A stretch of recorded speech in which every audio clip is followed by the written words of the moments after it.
everyone! Can y'all hear me? Am I audible?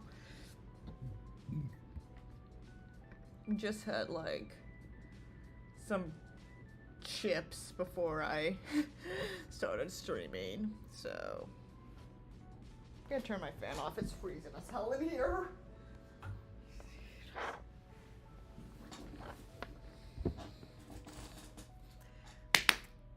All right.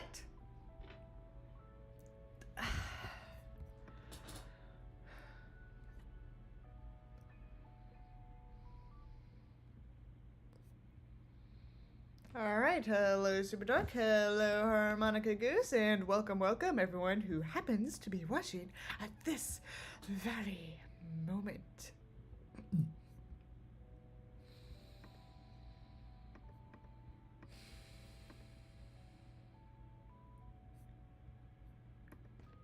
Anyway, hello, welcome, I'm here, I'm queer. We are on the main channel today because it's a special occasion. The queen is dead. Yeah. So, yeah. Hello everyone. I'm in my little blankie because it's freezing as hell in here.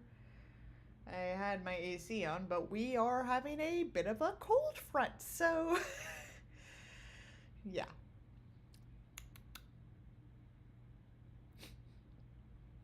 So, we have a couple things we can do while I, stream for y'all's benefit. And, I asked on Twitter yesterday, because I was going to run to the store, what kind of alcohol I should drink in order to properly celebrate the death of the Queen. And y'all said something Irish. Someone specifically mentioned Jameson's. Jameson's is very expensive, at least when it compares to my budget. So instead I have some Drumcastle. It says it's barrel-aged Irish whiskey, a blend of 100% Irish whiskey, mellowed. I can't do an Irish accent. I don't even know if I have any Irish blood in me. A blend of 100% Irish whiskey, mellowed in a combination of bourbon and wine oak barley for 3 years. Product of Ireland. 40% alcohol by volume. But it was bottled by Kentucky. Because, of course it was. So I think we might as well give this a try right now. There we go.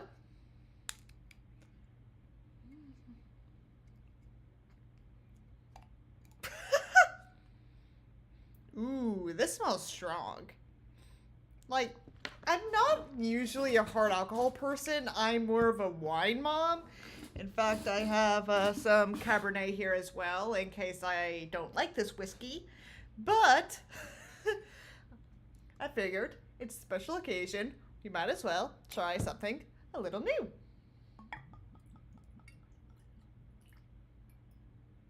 I don't have, proper shot glasses, so this is gonna have to do.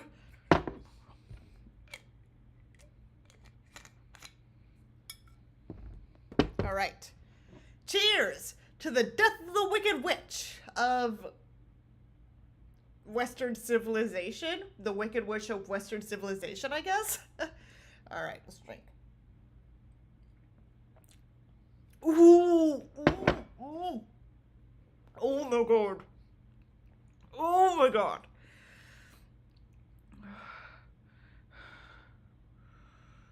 God. That was strong. Like, I can feel it, go down my throat. Like, that. It's a feeling I'm not used to. The world's oldest landlord. Exactly. Elizabeth is indeed the world's oldest landlord. This doesn't feel that bad, to be honest. It's kind of a comforting kind of warm. It's like one of those things that warms you from the inside. not used to drinking like bourbon or whiskey because my dad's allergic to bourbon, so we never really had it around the house. I think the one time we had like anything that was bourbony, it was someone gifted him like a bottle of peanut butter bourbon. And I ended up trying it because that was how we learned that I am not allergic to bourbon. I'm allergic to other things though.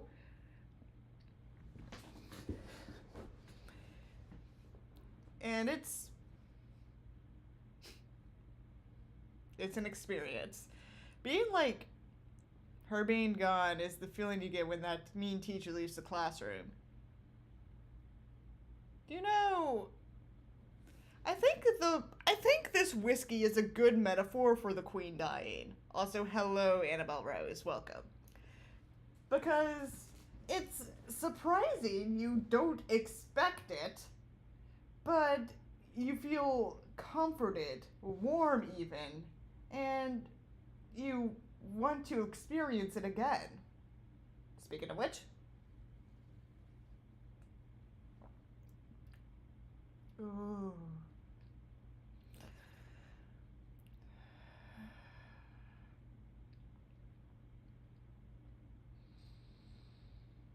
Is this what all Irish whiskey tastes like? I wouldn't know because, again, I am an American.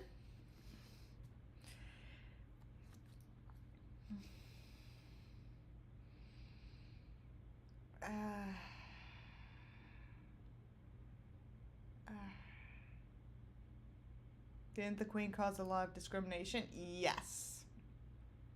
Indeed, indeed. So you saw some of your mutuals mourning her death? Yeah, but that's just inevitable. I'm sure I mentioned this on stream before. I do have a cousin, technically she's my dad's cousin, but who's married to a Brit. So I kind of wonder how she's been doing. She's been pretty quiet. Where the fuck did I put my phone? Okay, legit, where's my phone? Did I leave it in my kitchen? Oh my god. Did I... Give me like 1 second.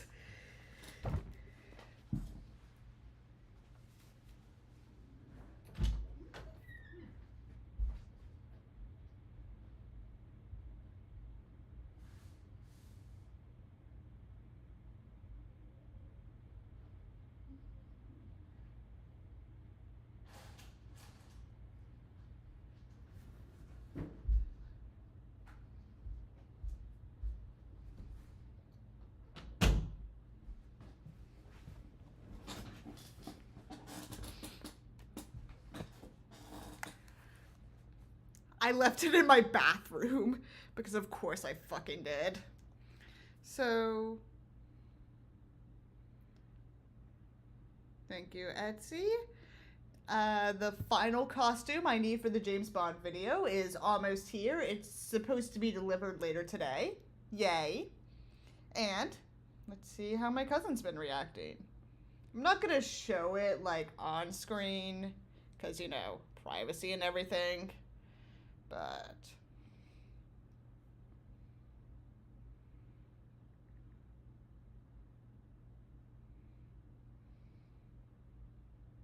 she hasn't posted anything. She probably did on Facebook or some shit. I rarely use Facebook, so it's not really in my area to check.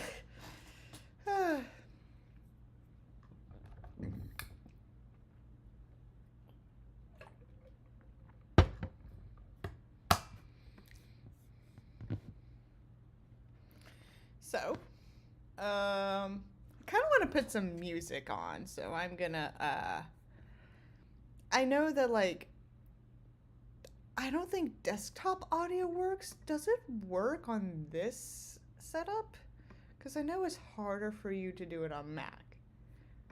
Let's see. Yeah, it doesn't work. Hello! Welcome, Thin Lizzy. Welcome to the Queen is Dead celebration. I'm trying to put some music on. in the chat.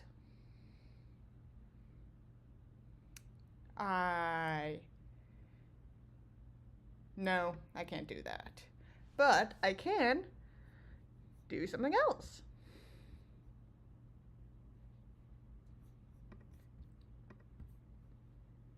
A new source. I'll do... What's like my longest like lo-fi song?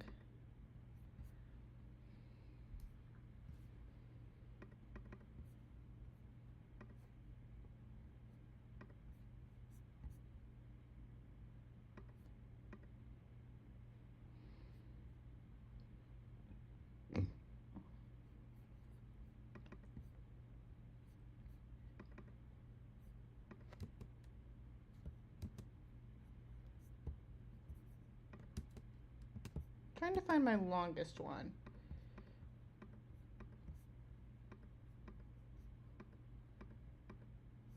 None of these are that particularly long. But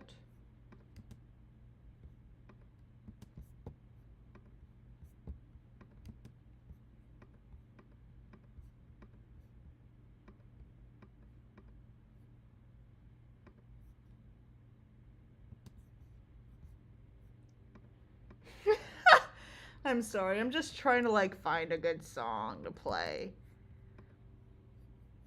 that won't like, you know, drive you all fucking mad after like 15 minutes. Actually, I know what I can do.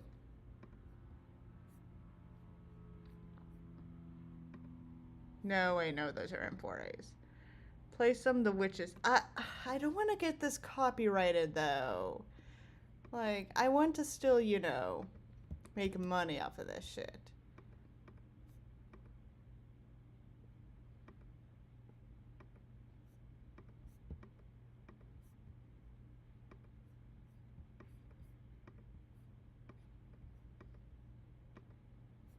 I have a lot of Sailor Moon music. Because of course I do.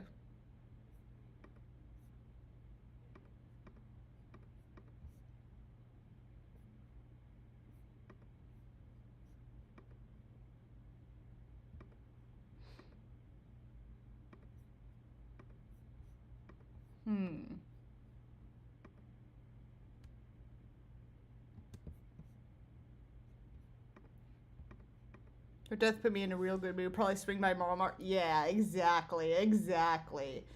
Okay, give me like 2 seconds. I'm sorry. It's just,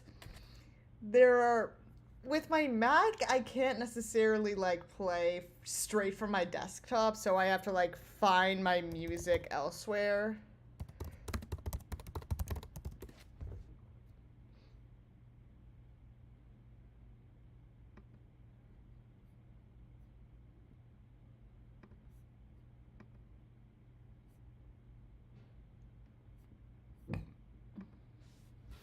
Okay. This actually might get me copyrighted, but fuck it, I don't care anymore. Okay.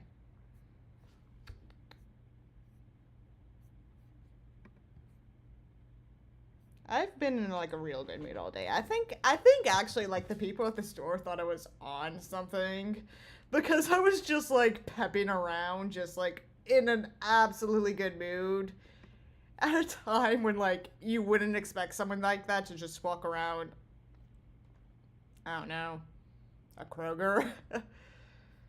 Okay. This is an hour-long collection.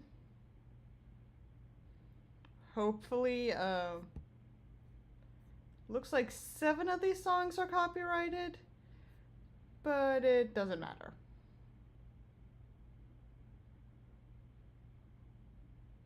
The only sad part for death is that knowing the enforced mourning will overshadow all the horrific crises that plague Britain. True.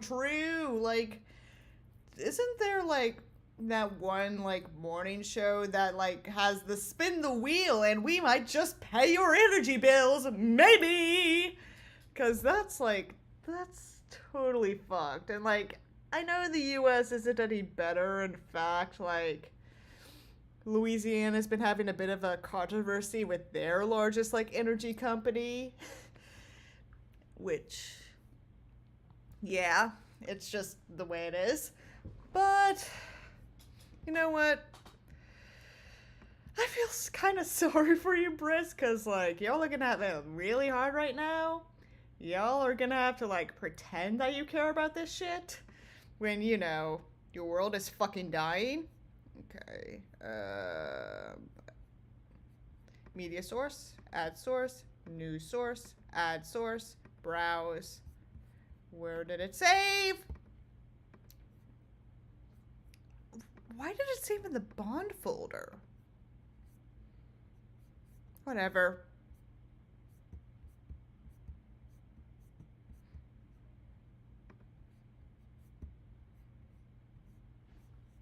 I felt like half of this is just trying to make me find like a cool song. No! I didn't want to open it. Just wanted to look. I just wanted to find it.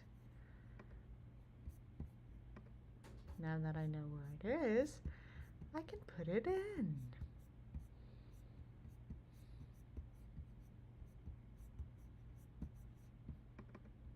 Loop.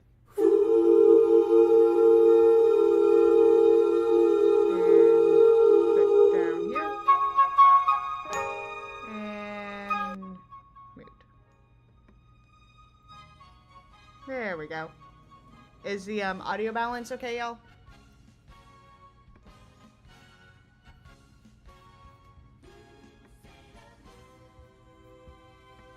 I hope it's okay.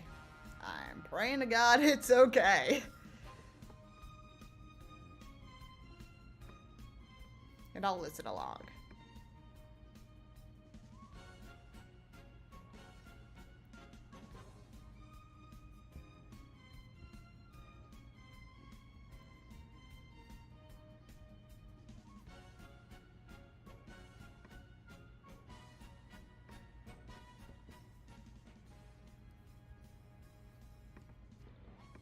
I have a problem, y'all.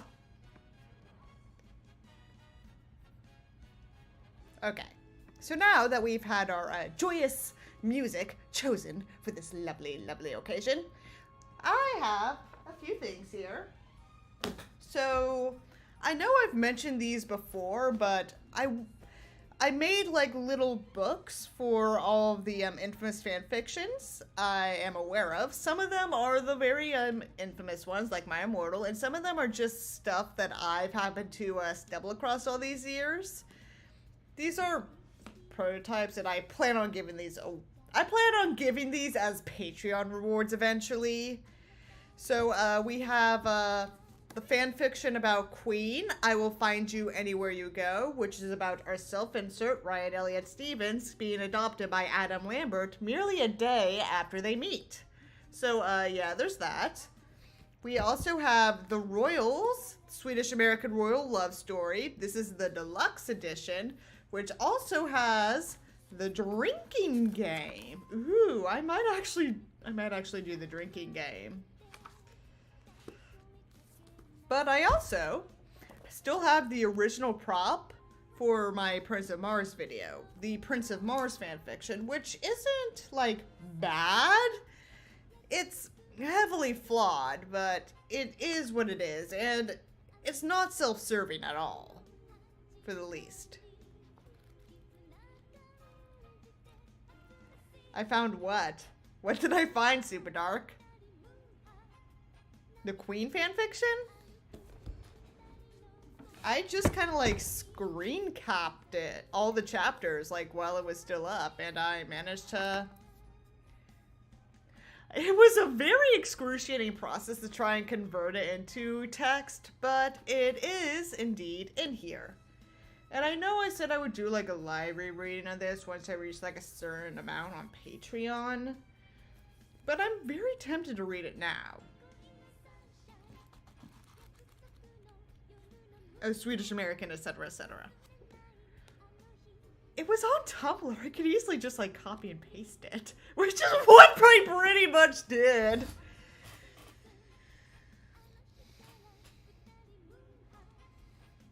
But at a certain point, I would love to give these out as Patreon rewards, and I want to, you know, sign them and, you know, give them to y'all. Because, honestly, I kind of just want to, and I like the aesthetic of just having a physical copy of a fan fiction. So, I'm from Northern Ireland. We're more patriotic in general, but the passing of the Queen won't really bother me all too much. I mean, fair. So, y'all have a dealer's choice. Do y'all want the Queen fan fiction, the Royal fan fiction, or Prince of Mars, the OG, the one that got me into fan fiction, the Danger Duck fan fiction? The Danger Duck fan fiction is the shortest, but the Queen one is the most unhinged, but it also has some stuff that would require content warnings. And Swedish American Royal Love Story is kind of in the middle of its unhingedness. So, your choice. Y'all pick something? Well, I don't think I'm gonna have any more of this whiskey for now, but I will have some wine once I finish this whiskey. I still have a little bit here.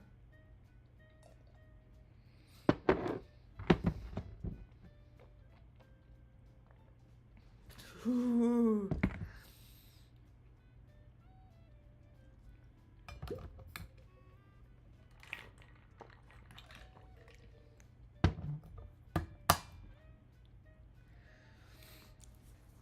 Dealer's choice. Pick one.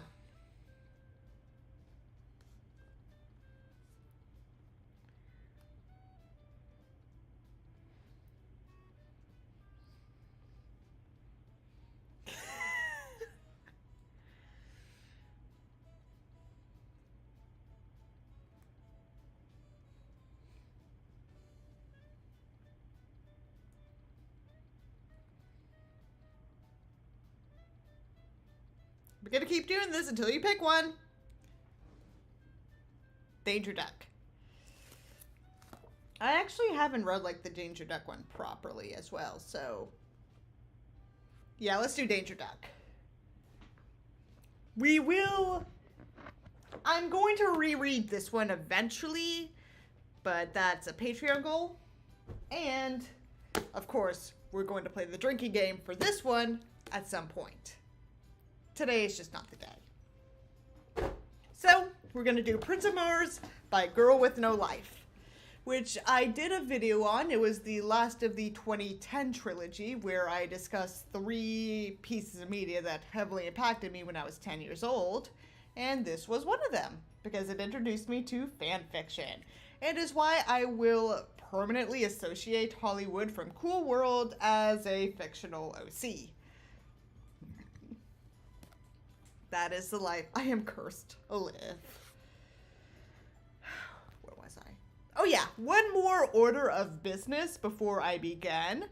So you may recall back in June, I said on my Twitter that once the Glass Onion trailer drops, I would open up my Discord. I would start inviting people to my Discord, which for the most part has just been for patrons and friends.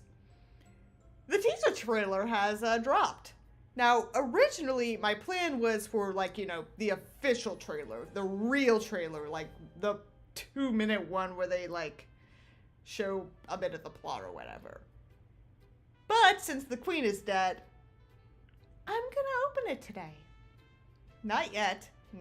It'll be later today when I actually have the time to add people, because I have to manually add people for safety reasons, but it will be open. Be on the lookout for that. I'll announce it on my Twitters, my socials.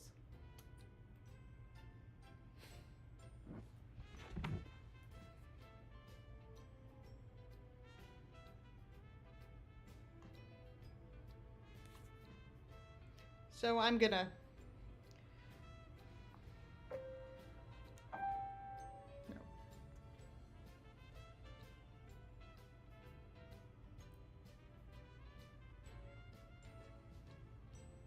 I'm gonna actually post this on my TikTok real quick. Say hi, everyone. This isn't exposing anything real, right? Good.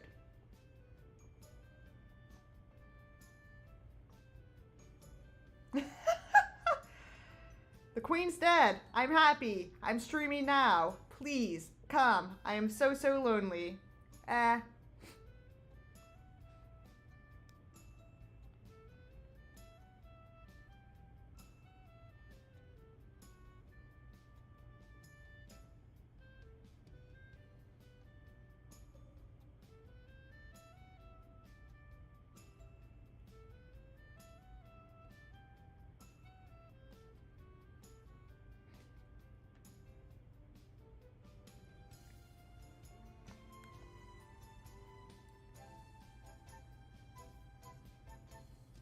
Okay, I gotta copy my YouTube link. You've been tickled. Yes, you have, Super Dark. You have been tickled. Very, very, very much.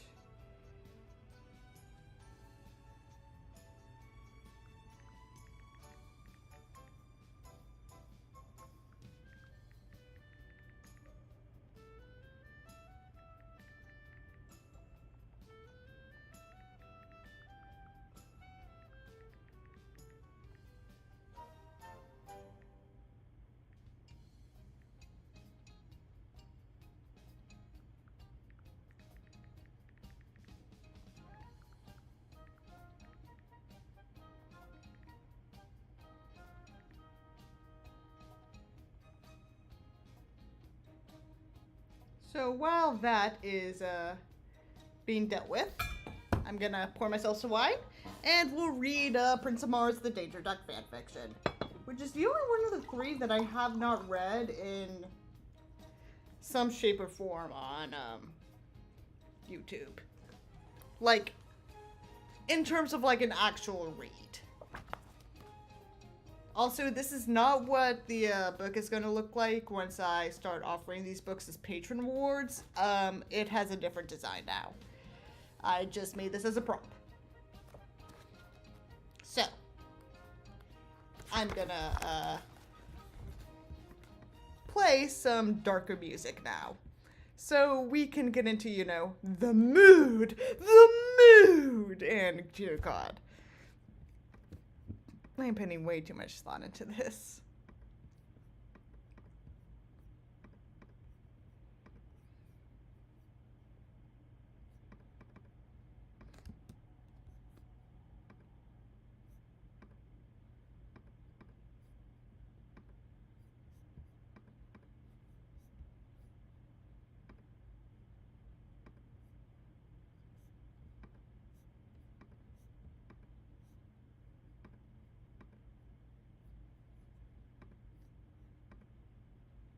Oh, you know what?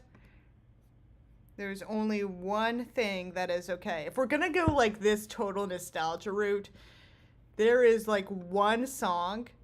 There is one song that will forever be put in my subconscious.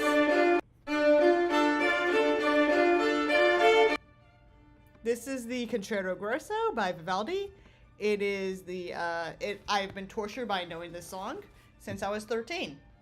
I've had to play this multiple times. So now, y'all have to fucking suffer with me. Because we are all here to suffer. Gonna play it on my end as well, so I suffer with y'all.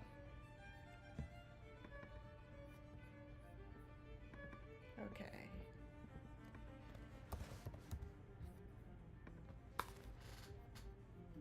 No, Concerto Grosso? Where's the concerto? Okay, give me like 1 second.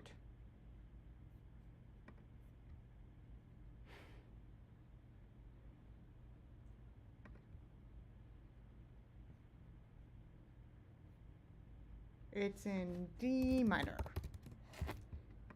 Yo boy, D minor, D minor. Here it is.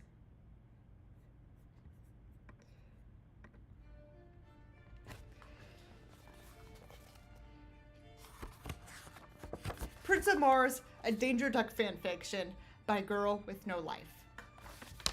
Author's notes. Summary. After setting base on planet blank, where the lunatics settled at the series finale, there is very little context you need to know about this, except that these are the descendants, these are the lunatics, these are the edgy descendants of the Looney Tunes. The lunatic find themselves sent to aid a planet in obtaining peace. And on this journey, Danger Duck, finally discovers secrets of his past. Mentions of Duck Dodgers. Because, spoiler alert, Danger Duck is the child of Duck Dodgers. Which is a headcanon, like, people have had, that Danger Duck is a descendant of Duck Dodgers and the Martian Queen by extension. But, like, this totally plays on it. Disclaimer. Am I Warder? No! So therefore, once again, I own nothing. Pairings. Undecided. Vote and we'll see. Rating. Teen. Wrote. Not sure how old Danger is, but I'm making him 19. Ace, Lexi, Rev, and Tech 23, and Slam 24. Chapter 1!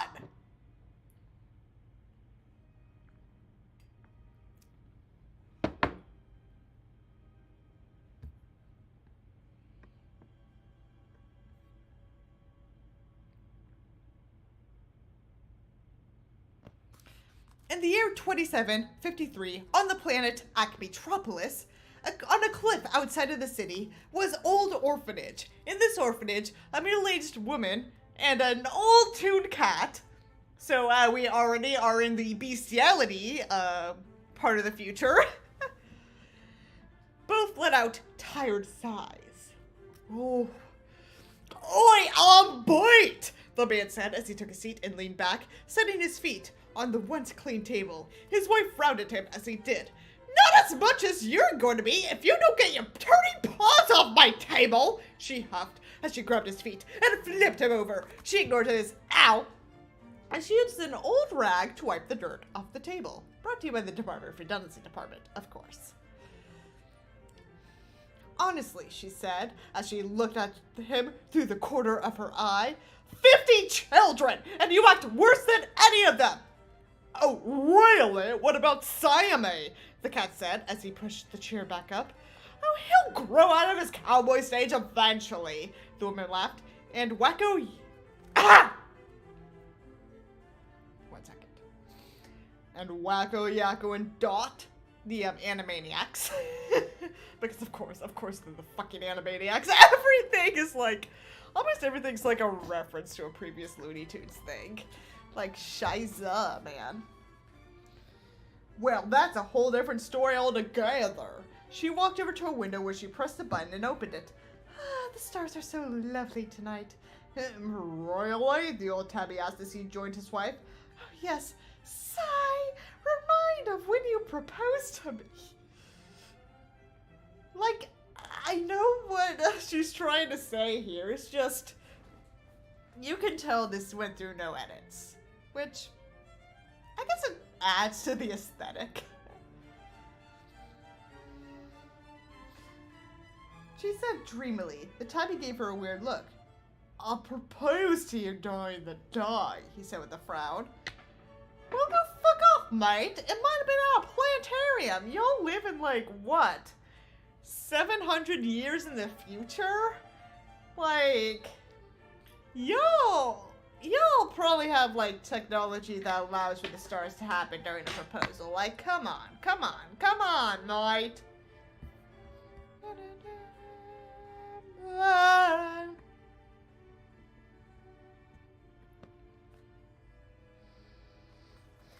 Next page. Oh. This is, you might see some, like, highlighting, and that's because I highlighted, like, passages that I wanted to include in the video. So, yeah. Really? Now the wife looked thoughtful. Wonder who that was. Clearly she's been proposed to. Whereabouts in America do I live? Louisiana, and that's as specific as I will get. I live in Louisiana. That's all you need to know. Before the husband could press for more, the wife suddenly exclaimed, Oh, look, a shooting star! Make a wish, dear! She quickly folded her hands and wished, I wish we could fix that old dishwasher so I wouldn't have to wash the dishes by hand anymore. Apparently, they did not invent never breaking appliances in the 28th century or whatever. Then she turned to her husband, whose eyes suddenly widened. What do you wish for, dear? I wish for the shooting star to not hit the building. Look out! The cat. I love how, like, you have to, like, know that this is a cat. Like, for the love of Christ. Like, you don't need to say every, like, 5 sentences that it's a cat. We know it's a cat. We know it's a cat. The cat, in the hat, shielded his wife just as a bright light hit ground in front of the orphanage, sending a large explosion of light that went on for many, many blocks. When the light died down, the couple cautiously stood before walking towards the window. They saw what seemed to be an escape pod of some sort. Oh my, the wife gasped. Her husband went out the kitchen door and approached it, curious about the strange thing. He had obviously never heard of the old saying, curiosity killed the cat. Ah, but you see, that's incomplete. The actual expression is curiosity killed the cat, but satisfaction brought it back. I still can't wait to apologize.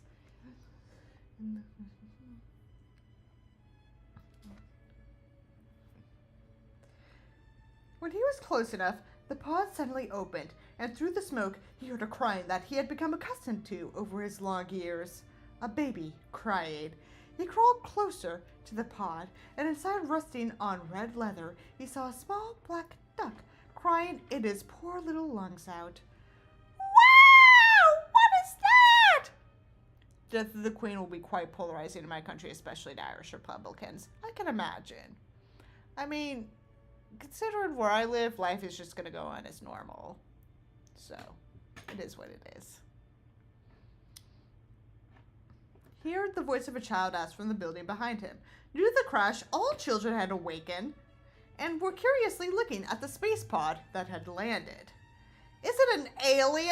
One child asked as the cat approached them with the small duckling.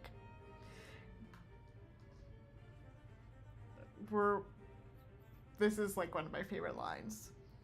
Wait for it. Now, Mary, just because he came in a pod from outer space does not mean he's an alien. I'm pretty sure that does mean he's an alien. The woman said as she took the small duckling who was still crying. What?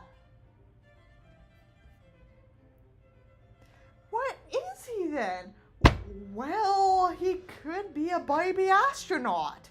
At this, the husband gave her a strange look. Hey, this is Acmetropolis. Anything is possible. Like, praying for my dishwasher to be fixed. Instead of, actually fixing it my own damn self because there is no God and we're all going to hell. The cat rolled his eyes, then turned his attention to the baby his wife held. So, who is he? He wondered as he scratched his ear. All right, we are going to change gears and switch back to the Sailor Moon music. Ah! No! I didn't want to make any changes to it. I just wanted to... And audio.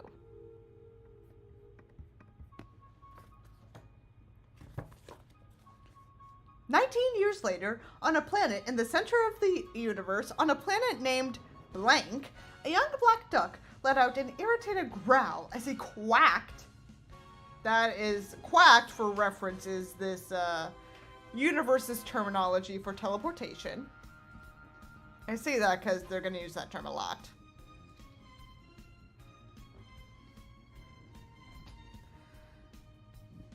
Cracked out of the living room in the newly built headquarters of the universe's new team of heroes, the Lunatics. I can't take it anymore, he growled as he pulled at his black feathers. If that little mustard bird tells me to give him one more bath, I'm gonna drown him. I don't care if he's a prince. A pink rabbit laughed as she listened to her music. Ah, come on, Duck, she said in a gentle voice as she removed her earphones. It's cute that he likes you so much. Cute, ha! Boy, if you think that little demon is cute, you bait him. Duck humphed as he walked over to the fridge. Whatever, I'm hungry. Any food left? His answer to this was the heavy, grossest munching of Slam Tasmanian, the descendant of the Tasmanian devil. I'm gonna have to give like a lot of fucking context, aren't I? Sorry, he said with a full mouth. Duck wiped some food off himself in disgust.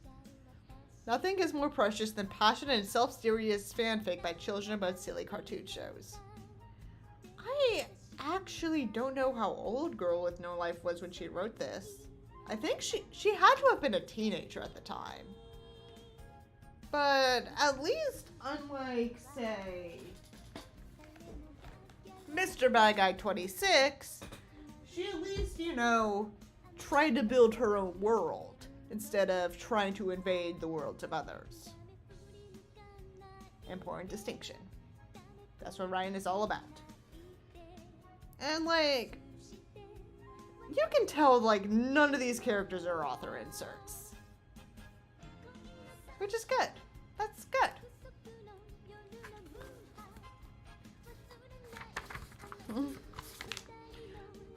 I knew that was a stupid question the moment I asked, he grumbled. Ace, who was meditating, laughed. Aw, you don't have time to eat anyway, Duck, he said as he stood. We're gotta get ready to greet the ambassadors from the other planets. Duck folded his arms at this. Why do we have to go? We're not kings, no matter how royal I look, he added as he ran a hand through his feathers. Oh god, I'm not gonna be able to breathe through this, aren't I? True, but we are the new defenders of the galaxy, and therefore we should meet and greet all those we are going to be protecting so they know who we are, Rev said as he played his favorite video game. Rev, the descendant of the Roadrunner. He's a fucking course. What he said, Asa said as he stood. Rev, go get Tack and tell him we'll meet him at the court. And Duck, you gotta get into your uniform. At this, Slam, Lexi, and Rev chuckled. They all knew how Duck hated his knight's armor. Also as opposed to Crystal Smith, who was older than me when she started to write. Oh yes! Crystal Smith was in her mid-20s when she wrote Swedish American Royal Love Story, wasn't she? Jeez, how time flies. She's in her 30s now. Checked up on her Twitter to see how she was responding to the Queen's death, and it was, everything we expected.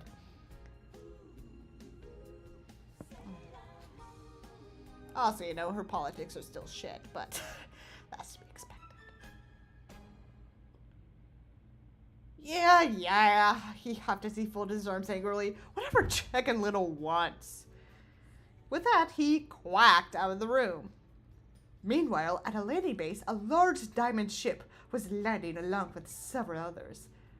My lady, we have arrived, the pilot said to his princess. About time! The princess groaned as he stretched her long, pale arms, covered by two long black gloves. We have hyperspeed, light speed, warp speed, and ludicrous speed, yet it still took us forever to get here. Then she pushed herself up, revealing her long, pale legs through the long cut to her hip. I need to stretch my legs. I'm going out. Tell his royal pipsqueak I'll be there in time for whatever the reason is why I'm here. My lady! But before the general could stop her, the princess snapped her fingers and she vanished. She can teleport too! She can quack too! Maybe she has a history with Duck. We'll find out. I'm not gonna go to Twitter replies. It's so sad the queen is severely. Yeah, that's unethical. Don't do that. I do not directly. Even though, I occasionally look at the Twitters for Mr. Bad Guy 26 and Crystal Smith, I never, ever, ever, ever directly interact with them. That is unethical. And pretty inappropriate.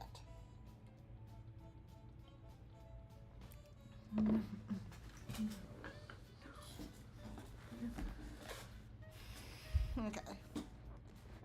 Ow! Duck curses, his helmet clanked on his nose. Grr, I hate this thing. I don't know why Chicken Little is making me wear this thing. Brought to you by the Department of Redundancy Department. I I think my brother was actually like the best voice for Danger Duck. I had him voice Mr. Duck for my Prince of Mars video, and he did a damn good job. I like just playing the cocky teenager like person, because you know, at the time he was a teenager. He's still a teenager now, but like, you know.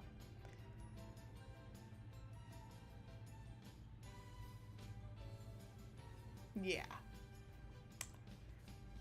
Only be mean to the monarchists we have not discussed here. That's the rule. Which I think is pretty much everyone but Crystal Smith.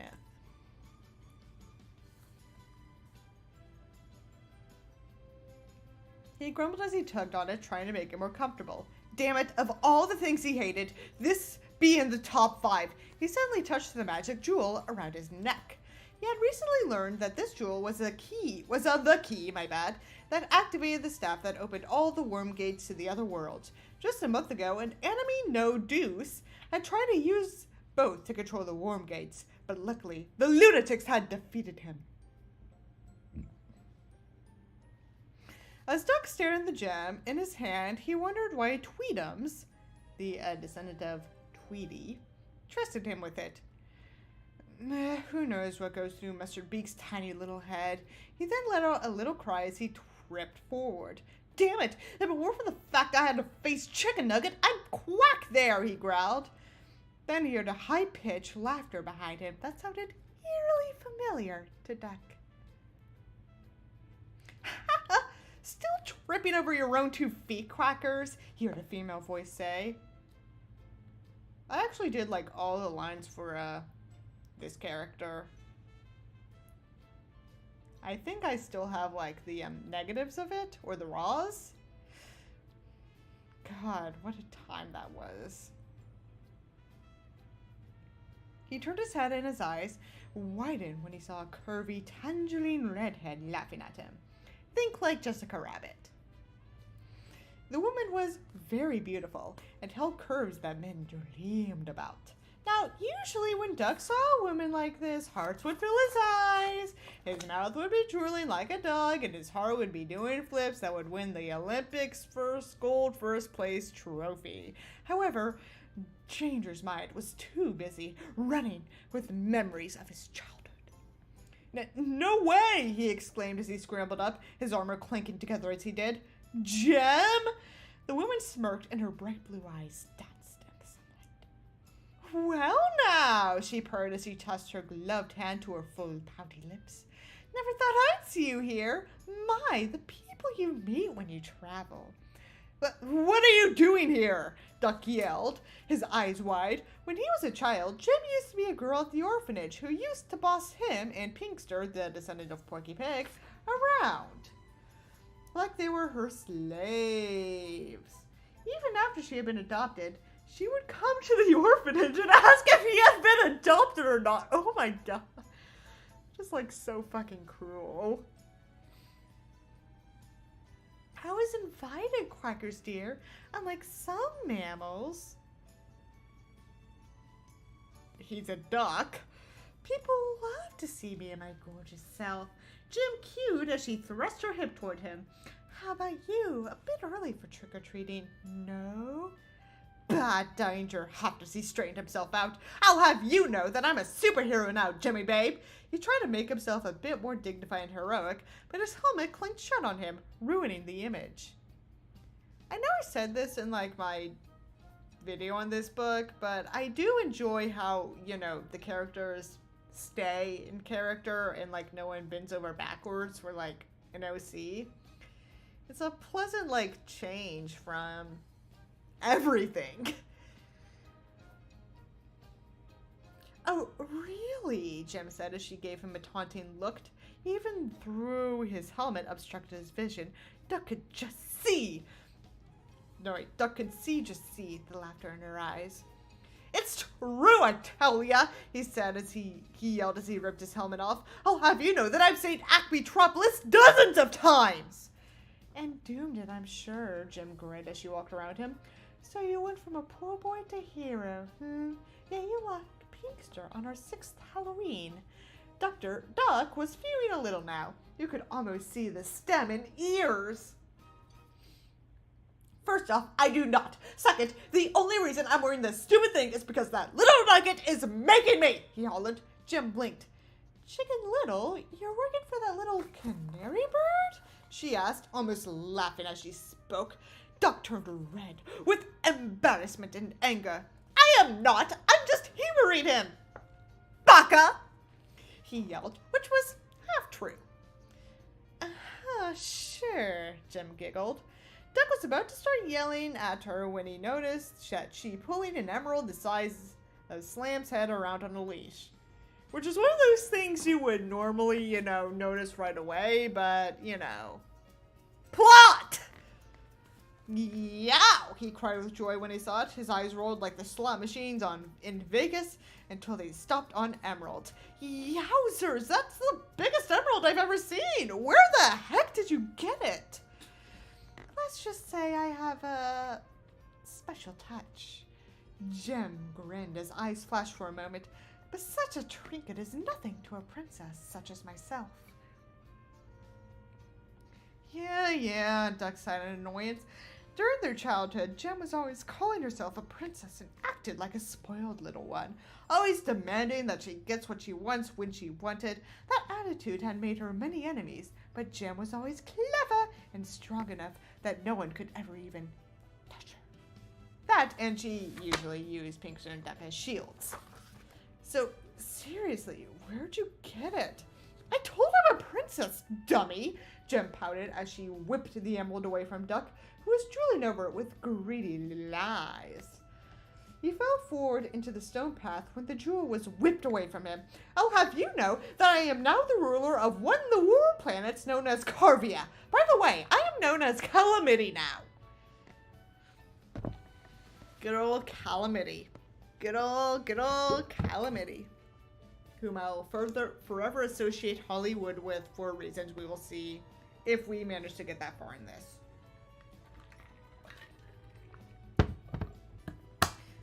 Carvia, you're the ruler of a workout? Duck blinked. Calamity twitched in annoyance. Over the year they had been apart, she had forgotten how annoying Duck could be. That's cardio, you overgrown chicken, she yelled as she yanked the leash stone into the air just before bringing it down upon Duck's head. Oh, hey, what's the merchandise, hussy? All right, remove the helmet then. Hey! The two continued to argue for a while until Calamity lost her temper and started to swing her jewel like a weapon at him. Yeah, as you do. Which he dodged by quacking. Hey, watch it! Duck yelled as he dodged another attack. You're gonna hurt the diamond! Cala gritted her teeth in annoyance. Since when are you able to do that? She growled as he quacked. Ha, you like it? It's just one of my many wonderful new talents! Duck smirked as he appeared on top of the fountain. Cala grinned almost evilly up at him. Oh, so Quackers learns a new trick and suddenly he's a big shot, huh? Well, you've always had quite a large head. However, Chuck frowned as Jim became surrounded in a neon blue light that traveled through the leash to the emerald. I've picked up some tricks too, and better ones at that. Just then, the emerald formed into a large emerald giant. Duck stared up at it with wide eyes. Mother. I'm gonna pour myself some more wine. We're not even, done with chapter 1. Not that,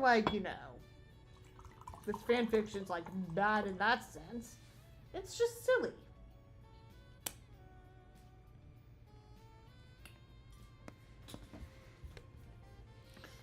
And, sometimes I like silly shit.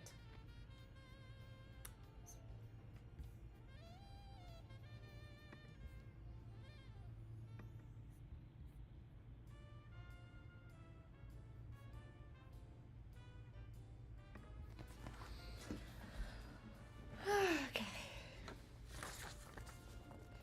Ace had his arms folded as he waited for Duck.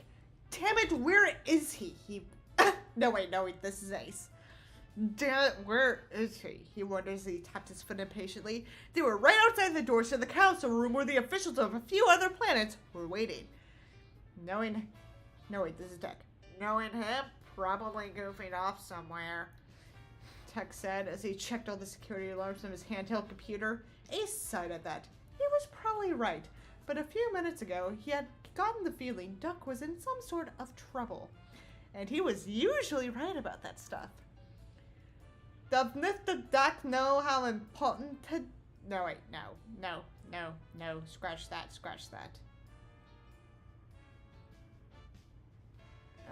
How am I gonna do Tweetums? He only appears in, like, the first, like, 2 chapters, so... How am I gonna do this?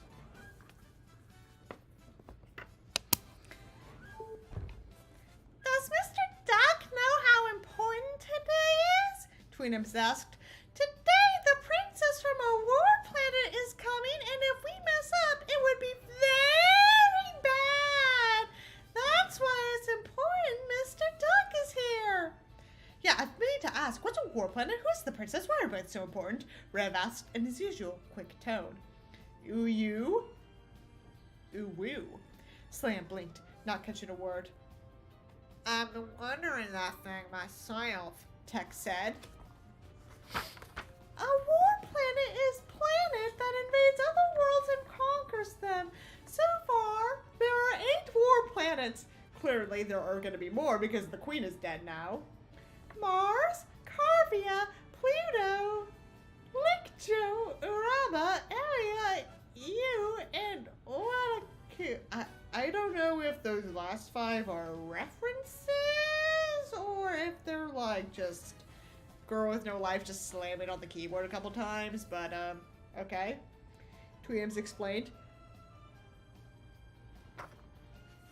About a year ago, before I was crowned, a princess defeated the Serpent King of Carvia and took control of the planet. Now, she wants to try and make peace with us. Well, that's good news, Lexi said. Tweetums added. Yes, indeedy. Carvia is a very powerful planet and recently has become the richest planet in the galaxy. If we could truly make peace with them, it would be great, he said, which is why we need Mr. Duck. If it is so important, maybe it's better he's not here, he said as he unfolded his arms. Maybe we should go look for him. Hey, Lexi said suddenly, I hear something strange. What is it, Lex? Before Lexi could answer, they heard a large crash that shook the area. Whoa! Wah! Slam exclaimed. Rev it, yelled. On it, Chief! Rev said before running into the distance with super speed. Ace then turned to the others. Tech, you and Lexi take Twins into the council room and make sure he and the ambassadors are safe. Slam, you come with me, he ordered. Right, they all said. Whoa, Duck exclaimed as the giant towered over him. Okay, you win, yikes! He cried as he took a swing at him. He dodged it, but the fountain was destroyed. Okay, now, easy, big guy. Yike! Calamity laughed as she watched Duck run around. What's wrong, Quacker? She asked. Don't tell me that's all you've got. Hardly. Duck yelled as his magma balls...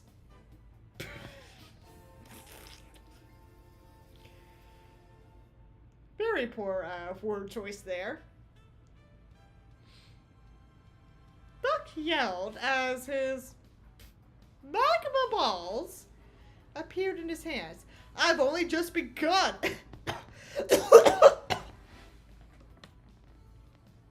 He threw them at the giant, but they didn't appear to have any effect at all. Gulp! Kel left his predicament. That's it? You know nothing's changed over the year I've been away. You're still lame. Oh, really? Am not. Oh, really? She said as she watched him trying to attack her beast. That's not what it looks here. Truth was, she was actually quite impressed with Duck at the moment.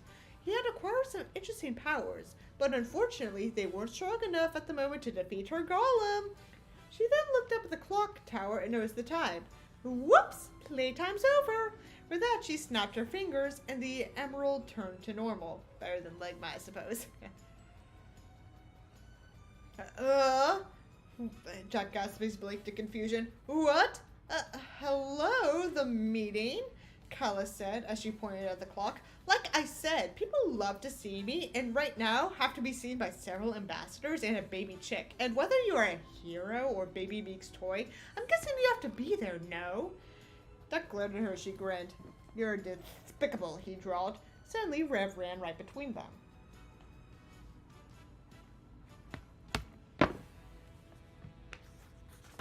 We're still not done with chapter 1, by the way. Whoa, there you are, Duck. We were wondering what happened to you. Have you been here this whole time? And who's this? Hey, what happened here? Why is everything broken? He asked when he noticed the damage to the courtyard. Well, that's a funny story, Duck said nervously. He did it, Kala said simply. Me? See? He admits it. Duck looked at her outraged. What? He yelled. Oh, no, you don't. You're the one who did it with your giant jewel golem. Golem? What golem? The only jewel I have is right here. And as wonderful and beautiful as it is, the only way is if it moves is if I pull it, Kala purred. Really, you must be overworking yourself, Quackers. First you have delusions of being a hero, now you're seeing crystal giants? Perhaps you should lie down. One happy chapter, yeah. I am not having delusions, he yelled. I am a great hero who has saved Aquatropolis so many times. I'm famous, Rev. Tell it, Rev! Duck turned to his Roadrunner friend and saw that his jaws dropped. His eyes were widened and filled with hearts as he watched Gem. Rev! Hello, was all Rev could say. Duck slapped his hand over his eyes. He had seen men fall over Gem's gorgeous figure many times when they were teens. Hell, he even did it. He still dreamed of he lovely curves now and then. But due to the fact she had stolen his money from him over the years, he had built up a little resistance. That and the fact, he grew up with her. Rev, Duck, what happened here? Ace asked as he and Slam ran up to them. Kala smiled. Hello, boys, she greeted. When Slam saw Calamity, hearts filled his eyes, his jaw dropped to the ground, and his tongue rolled out like a carpet. Oh no! Put him back, believe me!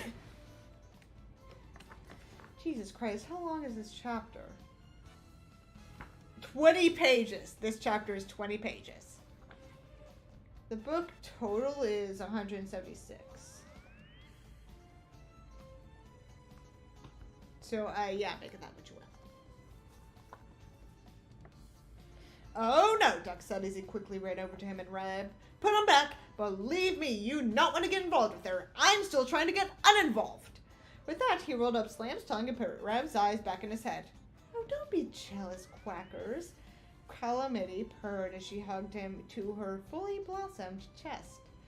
You know you will always be my favorite boy toy. Duck blushed at being pressed to her chest, her boobies.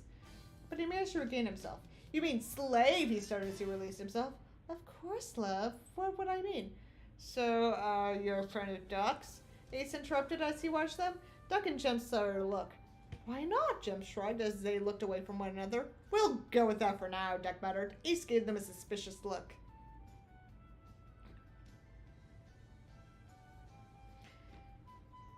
Boy, I can just feel the love, he thought.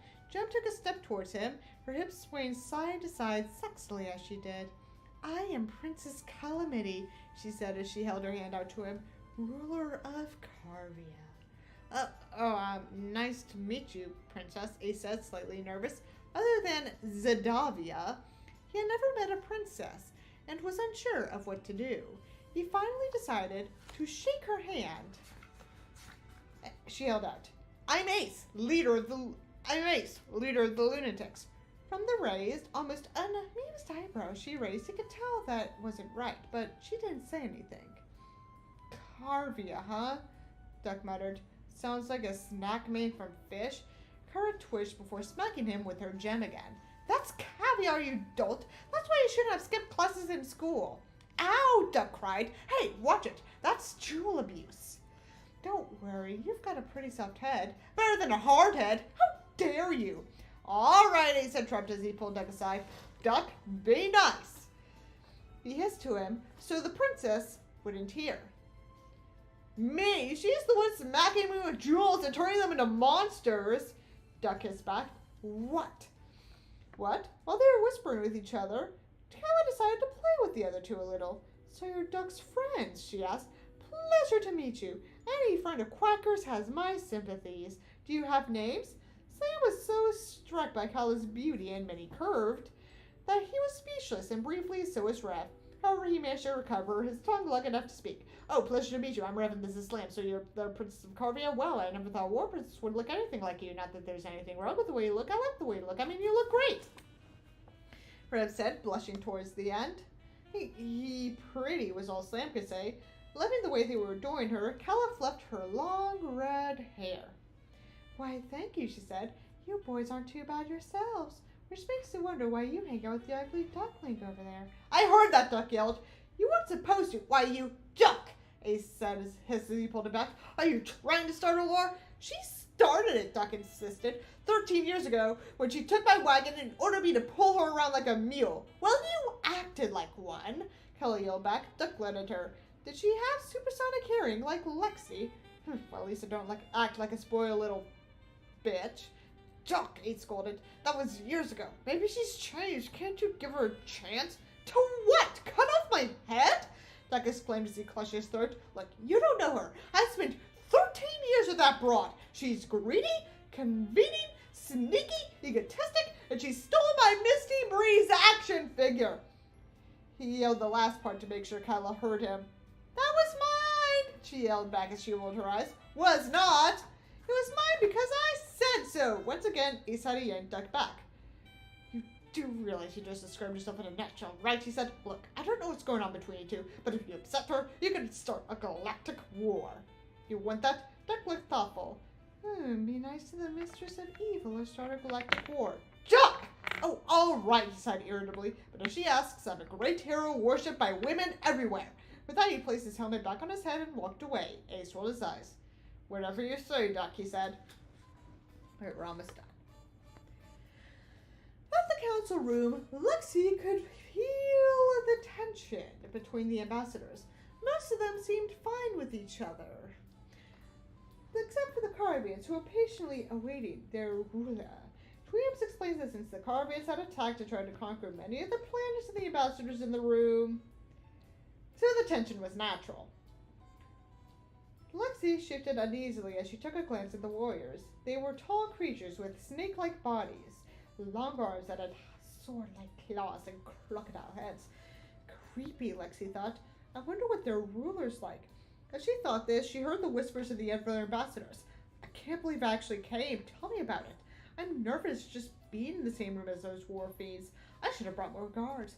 Come on now, we shouldn't be intimidated. They're here to talk of peace, or to lure us into a false sense of security and take us out. Shh, Lexi whispered to Tex. Everyone's so tense. Tell me about it, he whispered back. It probably doesn't. The princess is missing. Do you think something maybe happened to her? I hope not. They both looked up as the doors opened, as did everyone else.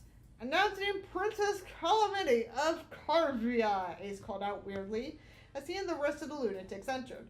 Before they entered, Kala had politely informed him that it was custom to announce royalty when they entered. As Calamity approached Tweedums, all of the men stared with wide eyes and dropped jaws, while the women mainly stared with envy. Tack even let out a little howl. Tack! Lexi hissed. Tack blushed, embarrassed. I'm sorry.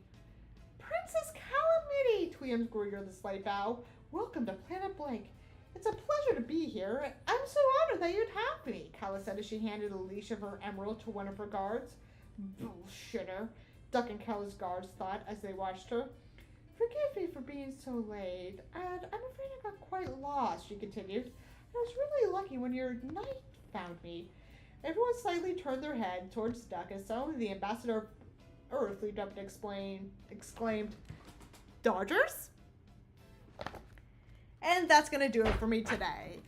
My voice, I feel like my voice is about to give out, but you know, we had fun. We had a very special stream today, and I love it. And I love y'all. Thank you all very much. I love you all.